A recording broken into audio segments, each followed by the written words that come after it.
y dirán, yo fui el que la tiré. ¿Sabes por qué no se ha caído? Está en Tultitlán, en uno de los lugares donde hay tantísimas iglesias. Si encontramos las iglesias de Coacalco, las de Tultepec, las de Tultitlán, encontramos más de 200 iglesias. 200 iglesias que no se han unido para tener un demonio de cartón, que no debe pesar más de 1000 kilos. Ajá. Porque el Dios que tenemos, no creemos que pueda hacer algo así. Pero si nosotros nos comenzamos a unir entre nosotros como iglesia, ese demonio se cae con una unción apostólica, con una palabra apostólica. Ese demonio se cae. Y debemos creerlo. Entonces, debemos saber que la oración en equipo como iglesia, la oración en equipo familiar, produce estragos en el mundo espiritual y derriba fortalezas. Si la familia quiere algo para sí, no es malo pedir algo así. ¿Sabes por qué no lo tiene? Porque si vemos una familia, Juan pide para algo, mientras Paola, la esposa, pide para otra cosa, y los niños, Panchito y Danielito, piden para otra cosa. Pero si el líder se ocupa de poner de acuerdo a su iglesia, yo le decía a un hermano, sabes que tú eres el líder de una iglesia, tú eres pastor, tu iglesia es tu familia. Si tú como varón te pones de acuerdo y pones a tu iglesia de acuerdo, dice, en cualquier cosa que ustedes se pongan de acuerdo, mi Padre que está en los cielos, ¿qué dice? Les dará, lo hará. El problema, iglesia, es que no sabemos ponernos de acuerdo. No sabemos ponernos de acuerdo. La oración crea un mover en el mundo espiritual, la cual es poderosísima. La oración en equipo divide incluso el mismo infierno. La oración en equipo divide el infierno, porque tenemos la autoridad dada por Dios. La autoridad dada por Dios no es solamente a los líderes, a los pastores, es algo que se nos ha enseñado y que es una mentira. La oración, la autoridad dada por Dios es para ti. Si tú te convertiste hoy a las 12 del día, a las 12:01 tú ya tienes autoridad. Porque dice que le tienes la cobertura de Cristo. Y entonces el mismo Espíritu de Dios está dentro de ti. Y el Espíritu de Dios es un espíritu de autoridad. Pero el problema es que la gente no ha creído eso. Va con el pastor y dice, pastor, óreme para que fulano pase esto. Para que yo encuentre un trabajo. Óreme, pastor. Sin saber que ellos tienen autoridad para hablar directamente con Dios. Ellos tienen autoridad. La oración en equipo divide el mismo infierno. Dice que las personas que hablaron con Josafat, que pelearon contra Josafat, se mataron entre ellos. Tres pueblos que se comenzaron a matar entre ellos. La oración de Josafat dividió a esa misma gente. ¿Te acuerdas de Gedeón? Todos los que estaban, 135,000 gentes, la oración de Gedeón hizo que ellos mismos se mataran. La oración en equipo divide el infierno. La oración en equipo es unirse para establecer el reino de Dios. Nosotros debemos unirnos para establecer el reino de Dios. La oración en equipo está basada en la fe. La palabra de la fe es la palabra profética. ¿Por qué? Dice, vamos a leer 2 de Crónicas 20:14. La oración en equipo es unirse para establecer el reino. Fíjate lo que pasó en 2 de Crónicas 20:14. Estaba orando Josafat. Después de esto dice, entonces el Espíritu del Señor vino sobre Jaziel, hijo de Zacarías y descendiente de la línea directa de Benaías, Jael y Matanías. Este último era un levita de los hijos de Asaf que se encontraba en la asamblea. Y dijo Jaziel, escuchen habitantes de Judá y de Jerusalén, escuche también su majestad Josafat. Y viene la palabra profética.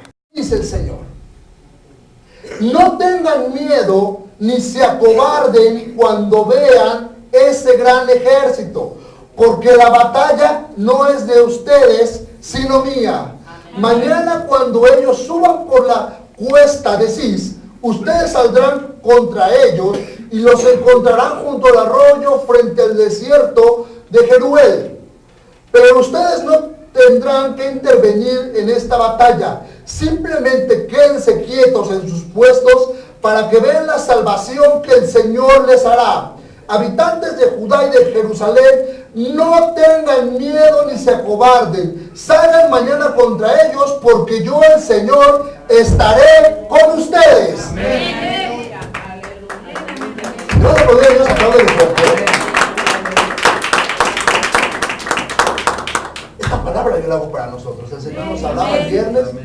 nos decía, gente les va a criticar. Gente les va a criticar de lo que van a hacer. Pero no tengan miedo porque yo voy a hacer los milagros. Yo voy a hacer los milagros. El Señor decía, no tengan miedo ni se acobarden. Sí es cierto, da temor. Pero no tengan miedo, dice, porque la batalla no es de ustedes. Mañana cuando ellos suban, ustedes saldrán contra ellos frente al desierto. Pero ustedes no tendrán que intervenir.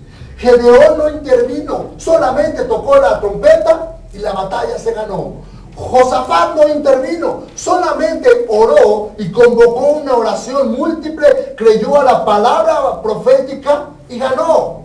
Moisés simplemente era una persona que levantó las manos y el mar se abrió. Moverse en fe. ¿Qué es moverse en fe? ¿Qué es la oración profética?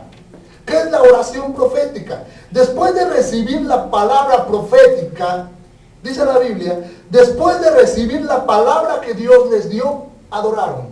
Por eso el Señor nos decía el viernes en la palabra profética, entendía lo que el Señor nos decía y decía al final, adoren, alaben y gócense. Porque la palabra profética ya estaba. Muchas veces no sabemos por qué Dios habla así, porque no leemos la Biblia, pero después de que el Señor nos garantizó la victoria, Él nos dijo al final el viernes, adoren, alaben y gócense. ¿Por qué? Porque la victoria estaba ganada. Segunda de Crónicas 20:18. Josafat y todos los habitantes de Judá y de Jerusalén se postraron rostro en tierra y adoraron al Señor. Y los levitas y los hijos de Coat y de Coré se pusieron de pie para alabar al Señor a voz en cuello. Alabaron al Señor. Cuando el Señor nos dé una palabra profética, cuando el Señor nos dé una palabra de victoria y el Señor nos asegure la victoria en algo que vamos a hacer, la iglesia tiene que adorar al Señor. Imagínate qué pasaría, pero a veces la iglesia tiene un sentimiento, vamos a adorar al Señor, Dios va a conquistar tú. Amén, bien. ¿Qué pasaría si llega el señor director de la FIFA y le dice a México, no te preocupes, el mundial está decidido, tú ganas? ¿Sabes qué haría Vasco Aguirre? Bien, muy bien. ¿Verdad que no? Se alegraría, empezaría a decir, muchachos, no se preocupen, es más, ni siquiera hay que ir a entrenar diario, ya tenemos el mundial ganado. Se hace fiesta nacional. Iglesia, Dios nos dijo que Dios nos iba a dar las naciones. Dios nos dijo que iba a traer aquí gente y que aún los muertos iban a resucitar. Y la iglesia dice, bien. No lo merecemos. Iglesia, que la gente que te ve dice, para esta iglesia está viva y qué buena palabra, ¿sabes? Pocas gentes, o más bien ninguna, que yo conozca, Dios le ha dado palabras que los muertos van a resultar aún de catres. Y le dicen, bien, normal.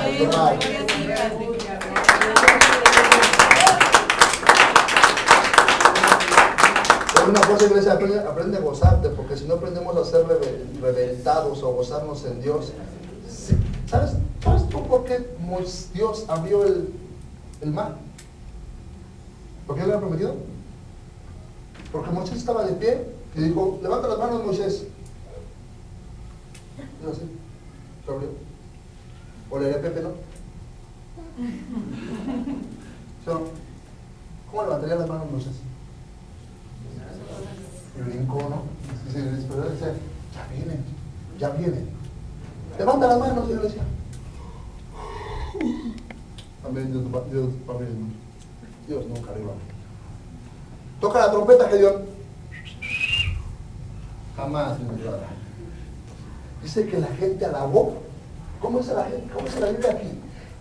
Dice, alabar al Señor a voz en cuello. Que aún su cuello se desgastaba por alabar. Y dice la palabra en el libro de Esdras, y el pueblo alababa tanto que se oía la alabanza hasta el otro país. Porque Dios les iba a construir la iglesia. Dios te va a levantar y